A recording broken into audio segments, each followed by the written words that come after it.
3 नवंबर भाई दूज का आज त्योहार है। तो यम द्वितीया की रात को हमें क्या उपाय करने हैं शाम के टाइम, तो इस वीडियो में गुरुजी ने बताया अपनी कथा में। तो वही उपाय हम आज करेंगे और सबको करने हैं, बहुत ही ज़रूरी है। और किस लिए करने हैं वो भी बता देते हैं, इसके करने से क्या लाभ है। तो यम द्वितीया में पहले तो ये बता बता देते हैं कि यम द्वितीया यम द्वितीया भी कहते हैं भाई दूज को। तो यम द्वितीया में क्या होता है, यानी कि भाई दूज में चित्रगुप्त और यमराज की भी पूजा होती है भाई दूज के दिन।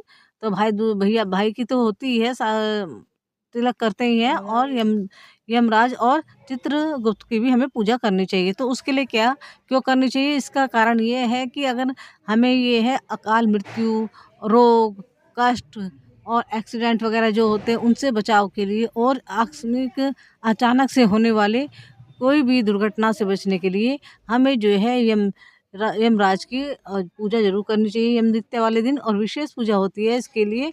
हमें क्या करना है, इसे किसी को भी नहीं छोड़ना चाहिए, इसे हर व्यक्ति को ज़रूर करनी चाहिए। तो सब लोग ध्यान रखना और इस उपाय को बहुत ही करना बहुत ज़रूरी है करना।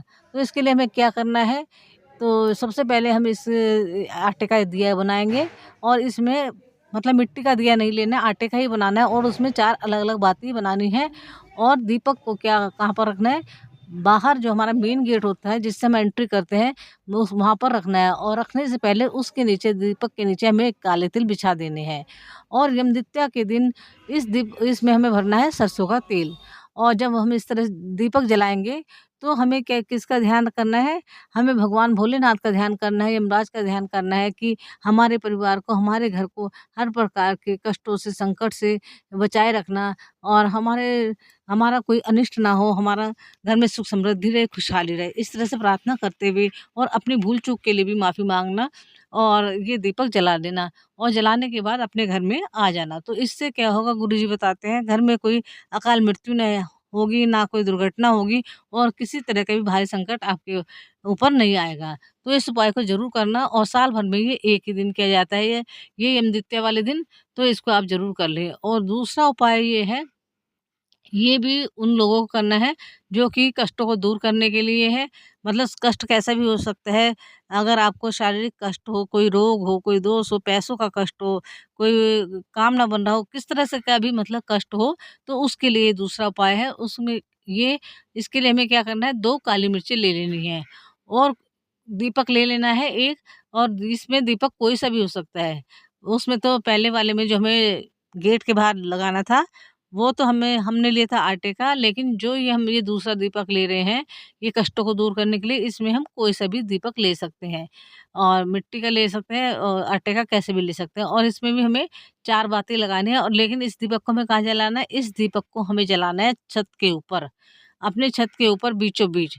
और कई लोगों की ये समस्या होती है कि छत नहीं होती है, तो उन्हें क्या करना है, उन्हें जो उनकी बालकनी वगैरह होती है, तो वहाँ पर उन्हें बीचों बीच लगा लेना है, तो दीपक को। और इस दीपक के नीचे हम रखेंगे साबुत धनिया, और तब उसके ऊपर हम दीपक रखेंगे, जो और फिर क्या है, दीपक को जलाएँगे, माँ लक्ष्मी का ध्यान करते हुए और भगवान शंकर का ध्यान करते हुए दीपक को जलाएँगे। जो भी कष्ट, जो भी हमारी मनोकामना है वो उस टाइम बोल देंगे, और 2 काली मिर्चें जो थी वो हमें इस दीपक में डाल देनी है, और अपनी मनोकामना बोल देनी है।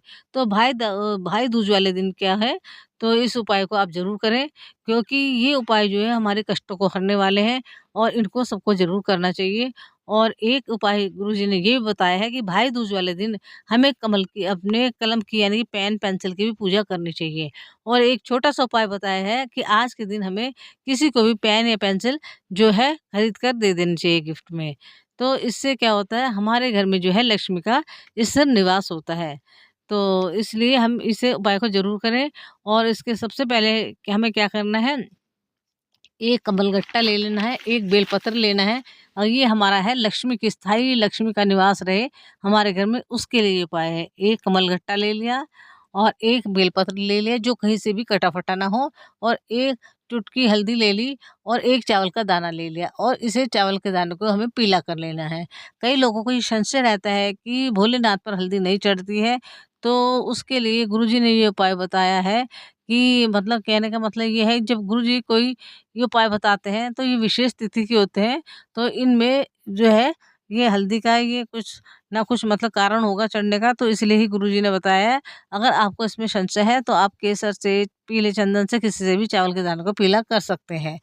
तो हमने उस चावल के दानों को पीला कर लिया है और इन तीनों चीज़ों को हमें लक्ष्मी जी का ध्यान करके क्या करना है, अ, अपने प्रार्थना करनी है, अपनी जो भी धन संबंधी जो भी कष्ट संकट है उसकी प्रार्थना करनी है। फिर मंदिर में चले जाना है हमें शिवलिंग पर, और वहाँ जाकर इस हमें जो है इसे चढ़ा देना है तीनों चीज़ों को, बेलपत्र को और पीले ये चावल को जो हमने वो करा था, और कमल गट्टे को, सबको चढ़ा देना है। और इस उपाय को करने से कभी भी, जो गुरु जी बताते हैं, हमारे घर में कभी भी लक्ष्मी की कमी नहीं रहेगी, स्थायी निवास हो जाएगा माँ लक्ष्मी का हमारे घर में।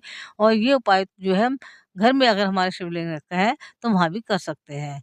तो इन तीनों उपायों को आज के दिन ज़रूर करिए। तो भाई दूज का जो है बहुत ही पवित्र पावन ये पर्व है, तो इस उपाय को ज़रूर कर लेना। मैं तो भगवान से यही प्रार्थना करती हूँ, हे भगवान हम सबके कष्ट दूर करे, सबके घर में लक्ष्मी का स्थायी निवास हो।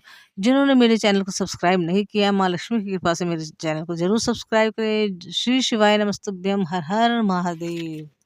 और आप सभी को भाई दूज की हार्दिक शुभकामनाएँ।